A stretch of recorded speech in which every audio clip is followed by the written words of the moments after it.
गांव के किनारे बने छोटे से कच्चे मकान में मेरी जिंदगी की शुरुआत हुई थी, जहां सुबह की पहली किरण मिट्टी की सुगंध में घुलकर मेरे दिल तक उतरती थी और शाम को ढलता सूरज आंगन में पसरी खामोशी को अपने रंग से रंग देता था। मैं नाव्या, एक साधारण लड़की जिसकी ख्वाहिशें साधारण नहीं थीं। माँ हमेशा कहती थी कि जिंदगी में सुख दुख दोनों आते हैं और असली पहचान इसी बात से होती है कि इंसान उनका सामना कैसे करता है। शायद यही वजह थी कि बचपन से ही मेरे दिल में भावनाओं की गहराई और उम्मीदों का समंदर उमड़ता रहता था। मेरी दुनिया छोटी थी, लेकिन रिश्तों से भरी हुई थी। इनमें सबसे खास थे मेरे बचपन के दोस्त आरव, मेरी नानी और मैं खुद, क्योंकि धीरे धीरे मैं समझने लगी थी कि इंसान का सबसे बड़ा साथी वही खुद होता है। आरव मेरा पड़ोसी और हमउम्र था। हमारी दोस्ती बचपन की शरारतों से शुरू होकर बड़े होने तक गहरी होती चली गई। स्कूल में वो हमेशा आगे बैठकर हर सवाल का जवाब देता और मेरी ओर देखकर हल्की सी मुस्कान बिखेर देता, जिससे मैं झुंझला जाती। लेकिन दिल ही दिल में उसकी मेहनत और लगन से प्रेरित भी होती। वो अक्सर कहता कि नाव्या, अगर तेरे सपने तुझे डराई नहीं तो समझ ले कि तूने छोटे सपने देखे हैं। उस वक्त उसकी ये बातें मुझे सिर्फ बड़ी बड़ी लगती थीं, पर आज जब पीछे मुड़कर देखती हूँ तो एहसास होता है कि वही मेरे जीवन का पहला गहरा सुविचार था। आरव की सोच हमेशा मुझे आगे बढ़ने को मजबूर करती। वो सपनों की बातें करता, खेतों में दौड़ते हुए कहता कि एक दिन मैं शहर जाकर बड़ा आदमी बनूंगा और तुझे भी वहां पढ़ने भेजूंगा। और मैं उसकी बातों पर हंस देती, लेकिन भीतर ही भीतर विश्वास करती कि शायद सचमुच ऐसा हो सकता है। दूसरी ओर मेरी नानी थी, जो जीवन का असली सार अपने छोटे छोटे वाक्यों में समझा देती। वो अक्सर कहती कि बिटिया, अगर केवल मिठास ही मिले तो जुबान सुन्न पड़ जाएगी। कड़वाहट और मिठास दोनों का स्वाद जरूरी है। उनकी ये सीख मुझे हर परिस्थिति में ताकत देती। जब भी मैं उदास होती तो वो मिट्टी की ढेली हाथ में लेकर समझाती कि देखो, बारिश में भीगी तो नरम हो गई और धूप में पड़ी तो सख्त। इंसान भी हालातों से बदलता है, पर अपनी असलियत नहीं खोता। और सच में उन पलों में लगता था कि नानी की बातें किताबों से बढ़कर हैं। फिर वो मोड़ आया जिसने मेरी जिंदगी बदल दी। मुझे गांव छोड़कर शहर पढ़ने जाना पड़ा। स्टेशन पर खड़े होकर मेरी आंखें भीग रही थीं और दिल डर और उम्मीद दोनों से भरा हुआ था। आरव मेरे साथ था। उसने मेरा बैग पकड़ा और कहा, नाव्या, तू जा रही है तो लगता है मेरी हिम्मत भी जा रही है, पर वादा कर कि तू अपने सपनों को पूरा करके लौटेगी। मैंने मुस्कुराते हुए कहा, तू बहुत फिलोसोफर बन गया है। लेकिन मन ही मन उसकी बातों ने मुझे और मजबूत कर दिया। ट्रेन जैसे ही चली तो बाहर दौड़ते हुए खेत, घर और पेड़ धुंधले होते चले गए और मेरा गांव, मेरा बचपन पीछे छूट गया। शहर की भीड़ में कदम रखते ही मैंने महसूस किया कि यहाँ सब कुछ अलग है। तेज रफ्तार, अनजान चेहरे, बड़े बड़े सपने और उनसे जुड़ी चुनौतियां। शुरू शुरू में अकेलापन काटने दौड़ता, लेकिन तभी नानी की सीख और आरव की बातें याद आती। मैं खुद से कहती अगर सपने डराए नहीं तो छोटे हैं, और इसी सोच ने मुझे हर मुश्किल में संभाले रखा। धीरे धीरे नए लोग मिले, नए रिश्ते बने, और हर दिन मुझे सिखाता कि जीवन सिर्फ अपने लिए जीने का नाम नहीं, बल्कि उन बंधनों के लिए जीने का नाम है जो हमें जोड़ते हैं। मैंने महसूस किया कि इंसान चाहे जहां भी जाए, अगर उसके पास सही सोच और सच्चे रिश्ते हों, तो वो कभी अकेला नहीं होता। और यही मेरी कहानी की शुरुआत है, जहां भावनाओं की गहराई, रिश्तों की मजबूती और सपनों का पीछा करने का साहस एक साथ मिलकर मेरी जिंदगी का रास्ता तय करने वाले थे। शहर में कदम रखते ही मैंने महसूस किया कि ये दुनिया गांव से बिल्कुल अलग है। यहाँ हर चेहरा जैसे किसी दौड़ में लगा हो, हर इंसान अपने अपने सपनों को पाने के लिए भाग रहा था, और मैं, एक छोटे से गांव की लड़की, इस विशाल भीड़ में अपनी पहचान ढूंढ रही थी। शुरू शुरू में हॉस्टल के कमरे में बैठकर अक्सर मुझे नानी की बातें याद आती। उनकी मीठी आवाज कानों में गूंजती, बेटिया, इंसान का असली साथी उसका मन होता है।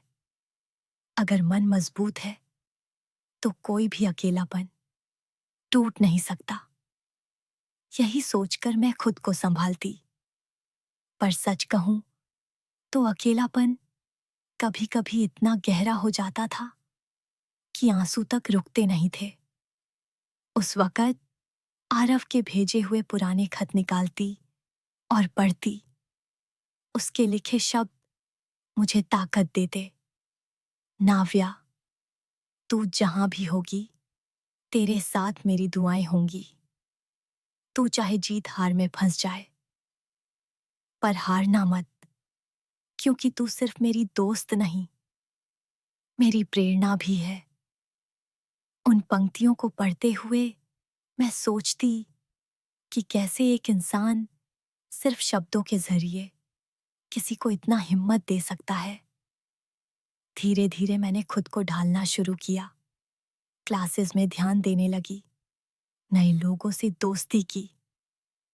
हालांकि शहर की दोस्तियां गांव जैसी सच्ची नहीं होती, लेकिन फिर भी उनमें से कुछ ने मेरा अकेलापन बांटने में मदद की।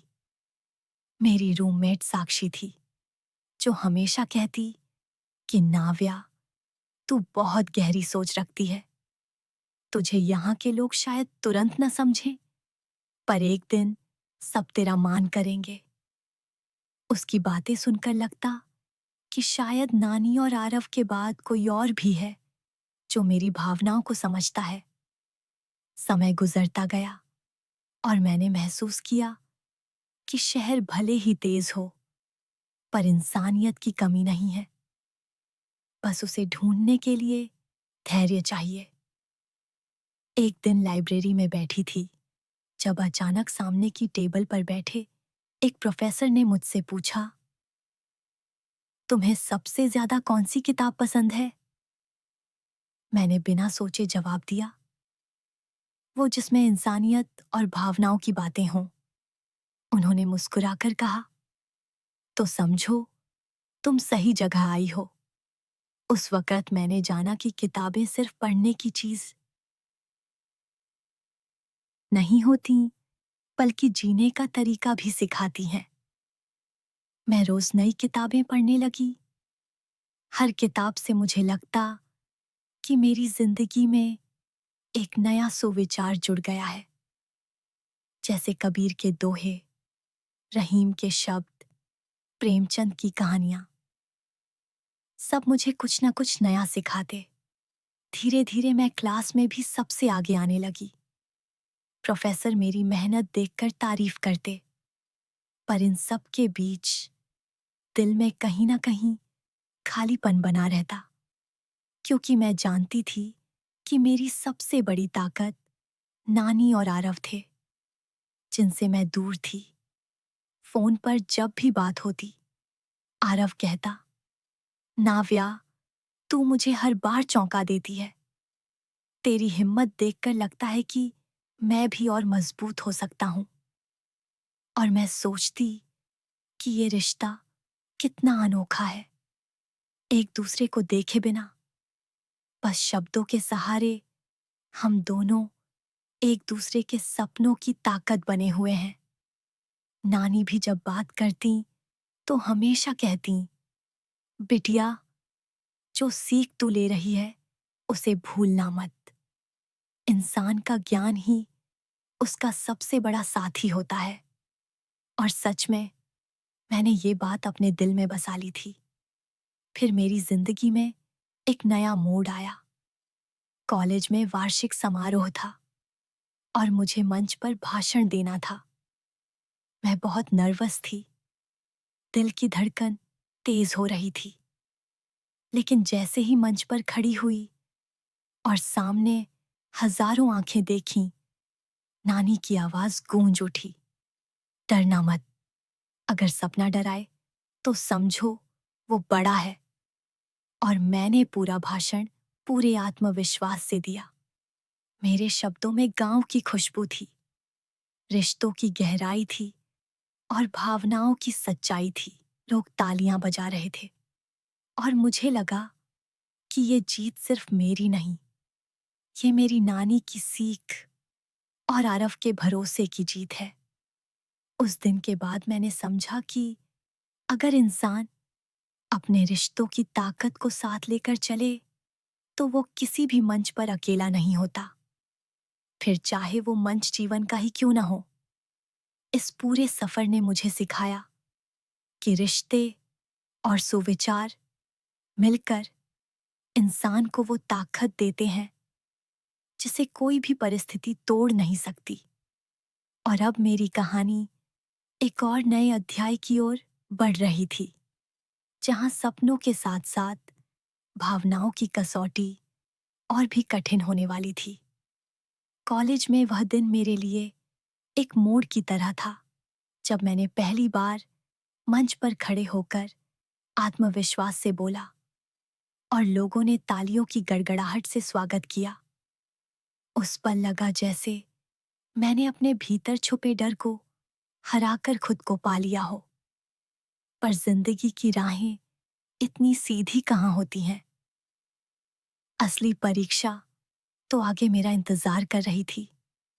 जैसे जैसे दिन बीतते गए, पढ़ाई का दबाव बढ़ता गया। नए असाइनमेंट, प्रोजेक्ट और प्रतिस्पर्धा का माहौल कभी कभी मुझे थका देता। कई रातें ऐसी बीती जब नींद आंखों से कोसों दूर रही। लेकिन ऐसे पलों में नानी की आवाज गूंजती, बेटिया, रात चाहे कितनी भी अंधेरी क्यों ना हो, सुबह का उजाला जरूर आता है। और मैं खुद को फिर से उठाकर किताबों में डूब जाती। वहीं आरव की चिट्ठियां और संदेश मेरी हिम्मत बढ़ाते।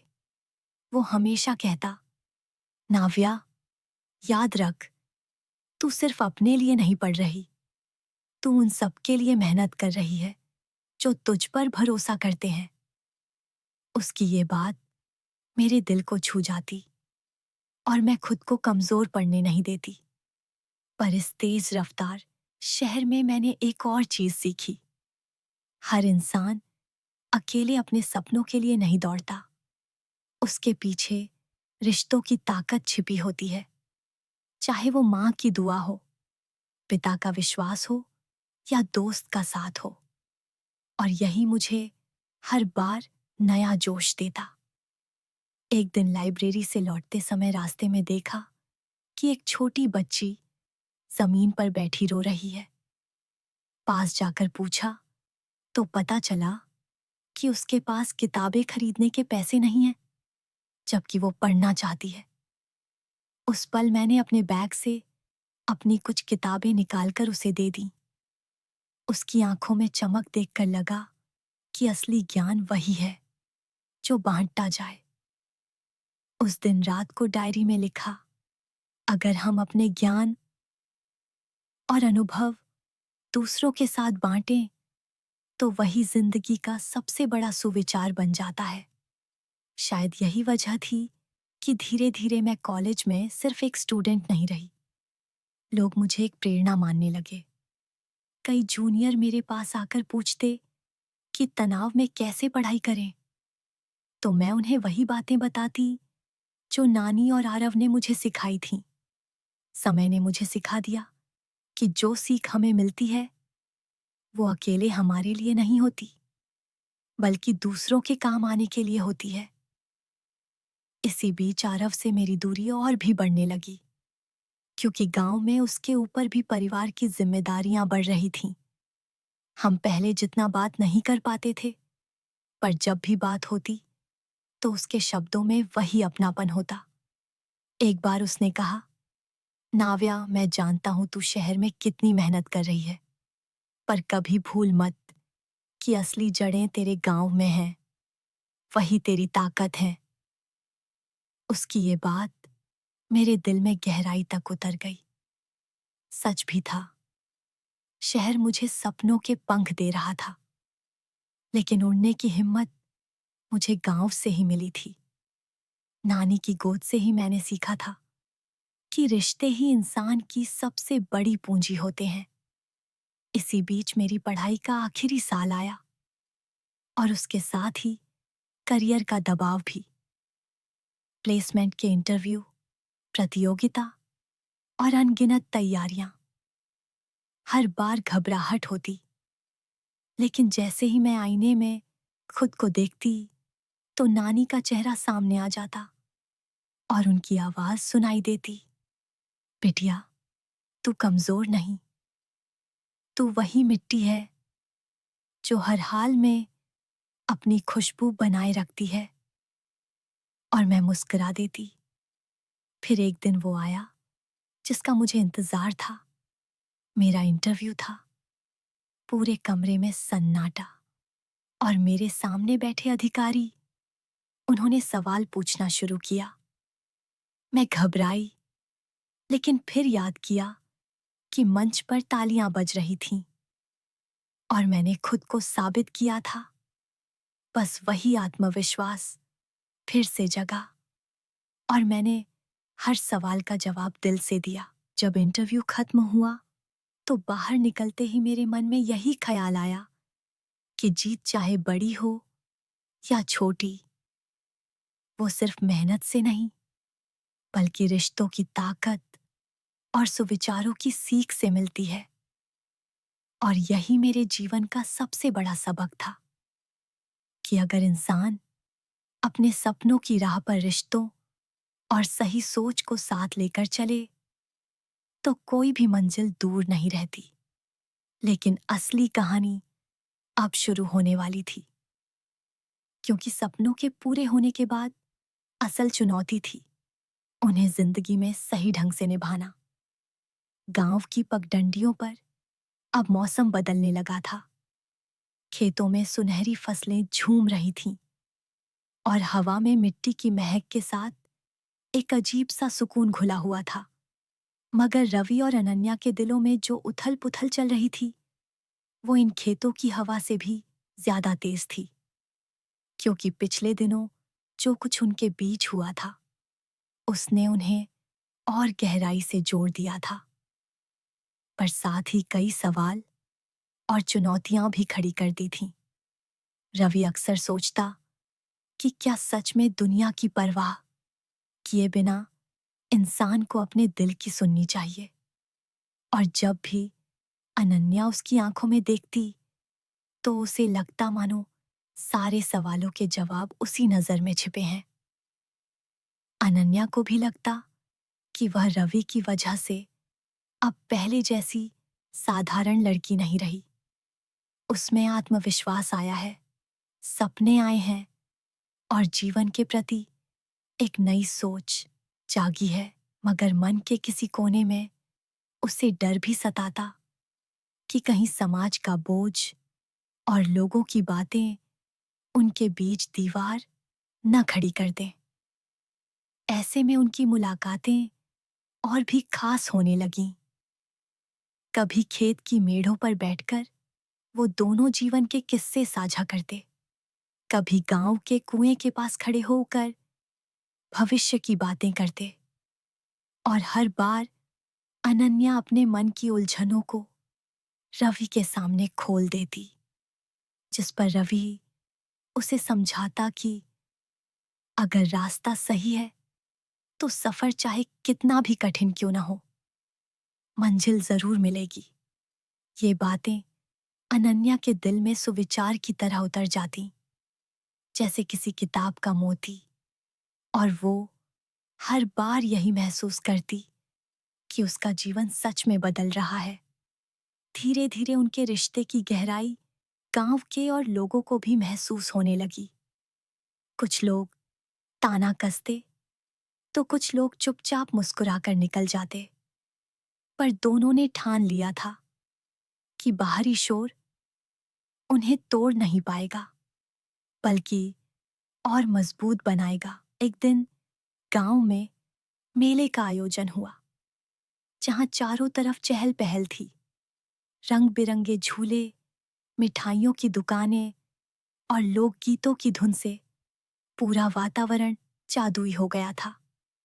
रवि ने अनन्या का हाथ पकड़कर उसे सबसे ऊंचे झूले पर बैठाया, और जब झूला आसमान की ओर झूलने लगा तो अनन्या की हंसी हवा में गूंज उठी।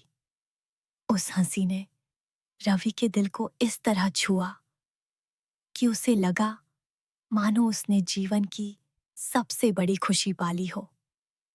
नीचे उतरने के बाद दोनों ने गुड़ की जलेबी खाई और गांव के बुजुर्गों से आशीर्वाद लिया। क्षण उनके लिए किसी उत्सव से कम नहीं थे। मगर उसी मेले में गांव का एक बूढ़ा पंडित उनके पास आया और बोला, बेटा, जीवन का असली सुख सिर्फ प्रेम में नहीं, बल्कि त्याग और विश्वास में है। अगर ये दोनों निभा पाए तो दुनिया की कोई ताकत तुम्हें अलग नहीं कर सकती। उसकी ये बात दोनों के दिल में घर कर गई। और घर लौटते समय रवि ने अनन्या से कहा कि शायद यही जीवन का सबसे बड़ा सुविचार है कि हम सिर्फ एक दूसरे के लिए जिएं, नहीं, बल्कि दुनिया को भी दिखाएं कि प्रेम किसी बंधन से बड़ा होता है। अनन्या की आंखों से आंसू बह निकले, पर उसमें डर नहीं था, बल्कि एक अटूट भरोसा था। उसी दिन उसने ठान लिया कि चाहे कितनी भी मुश्किलें आए, वो रवि का साथ कभी नहीं छोड़ेगी। आने वाले दिनों में जब गांव में पंचायत बैठी और कुछ लोगों ने उनके रिश्ते पर सवाल उठाए, तो अनन्या ने पूरे आत्मविश्वास से सबके सामने कहा, मुझे अपने जीवन का साथी चुनने का अधिकार है और मैं जानती हूं कि मेरा फैसला गलत नहीं है। उसकी यह बात सुनकर पूरा गांव हैरान रह गया, क्योंकि एक साधारण चुपचाप रहने वाली लड़की इस तरह पंचायत में खड़ी होकर बोल जाएगी, किसी ने सोचा भी नहीं था। मगर यही वो पल था जब रवि और अनन्या का रिश्ता सिर्फ प्रेम का नहीं, बल्कि साहस और सत्य का प्रतीक बन गया। लोग धीरे धीरे चुप हो गए, कुछ ने समर्थन किया और कुछ खामोश रह गए। मगर उस दिन अनन्या ने अपने जीवन को नया आयाम दे दिया।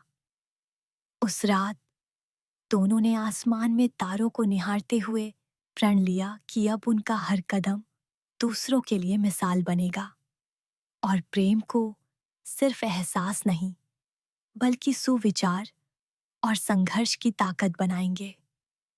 अब ये प्रेम कहानी गांव-गांव तक चर्चा का विषय बनने लगी। लोग कहते कि सच्चा प्यार वही है जिसमें इंसान खुद को भी पाए और दुनिया को भी रोशनी दे। और धीरे धीरे रवि और अनन्या ने महसूस किया कि उनकी मुलाकात सिर्फ दो दिलों का मिलन नहीं, बल्कि जीवन के गहरे संदेश को जीना है। और यही सोच उन्हें हर दिन और भी करीब ले आती थी। समय का पहिया आगे बढ़ा और गांव की वो छोटी सी प्रेम कहानी अब बड़े बदलाव की नींव बन चुकी थी। रवि और अनन्या के साहस ने लोगों के सोचने का नजरिया बदलना शुरू कर दिया था। पहले जो लोग रिश्तों और बंधनों के नाम पर उन्हें रोकते थे, वही अब धीरे धीरे उनके हक में बोलने लगे, क्योंकि उन्होंने देखा कि इन दोनों का रिश्ता सिर्फ आकर्षण या जिद का नहीं, बल्कि विश्वास और त्याग का है। अनन्या अब गांव की लड़कियों के लिए प्रेरणा बन चुकी थी। वो जो कभी अपने मन की बात कहने से डरती थीं, अब खुलकर बोलने लगीं। पंचायत में उस दिन उसकी कही हुई बात, मुझे अपने जीवन का साथी चुनने का अधिकार है, पूरे गांव की औरतों के दिल में बिजली की तरह उतर गई थी। उधर रवि ने भी खेती किसानी के साथ साथ गांव के बच्चों को पढ़ाना शुरू किया, ताकि आने वाली पीढ़ी को सिखा सके कि शिक्षा और सोच ही जीवन को बदल सकती है। दोनों की जोड़ी अब सिर्फ प्रेम की मिसाल नहीं, बल्कि समाज सुधार की भी कहानी बन गई थी। मगर असली परीक्षा तब आई जब रवि के घर वालों ने शहर से आकर उस पर दबाव डाला कि वह अनन्या से रिश्ता तोड़ दे और उनकी पसंद की लड़की से शादी करे।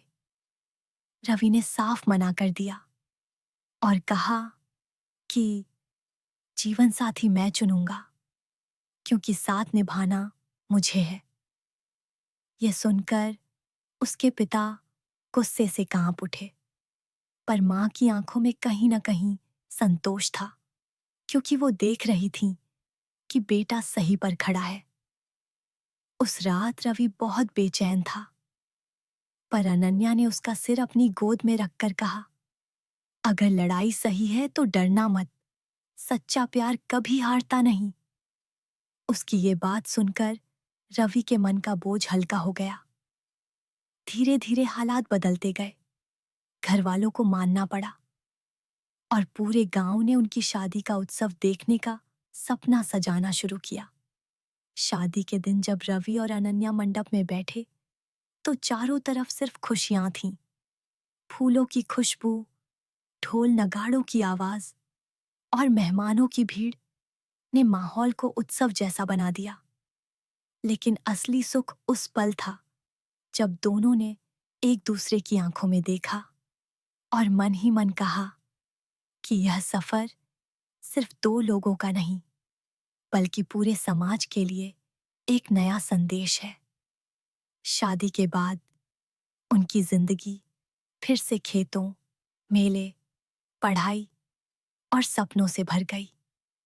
दोनों ने मिलकर गांव में एक छोटा सा स्कूल खोला और हर बच्चे को सिखाने लगे कि जीवन में सबसे बड़ी ताकत विचारों और रिश्तों की सच्चाई है।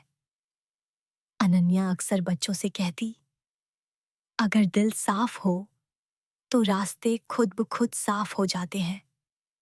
और रवि जोड़ता, अगर हिम्मत हो तो दुनिया की कोई दीवार तुम्हें रोक नहीं सकती।